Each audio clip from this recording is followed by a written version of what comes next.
Hey guys, hope you're doing well and thanks for clicking my video. I'm here in my garage and I'm working on this washing machine. This is our Whirlpool top load washing machine, and what's happening is it is leaking water from the bottom.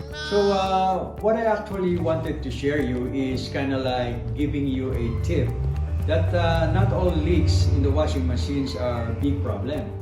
Not all leaks comes from the major part. Sometimes it's just an easy fix that even you can troubleshoot and fix it and do it in a quick and easy way. On our washing machine, what I did is we lift it up on 4 chairs like this, and of course making sure it's sturdy and safe. And then we run a quick cycle with water and after a few look here, few look around, I found out that the leak is only coming from the water inlet valve hose.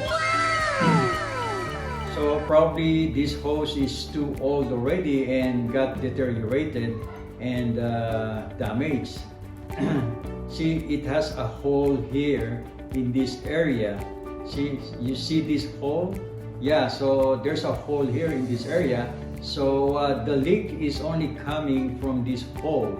So this is not major. This is only like a simple fix. And this is located in the upper part of the machine. You can easily see it. So this hose has a part number, and I ordered it online for $9.99 only.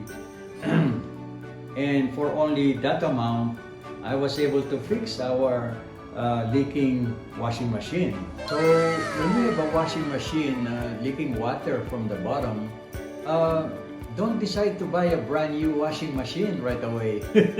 Maybe you can try my 4 chairs troubleshooting way.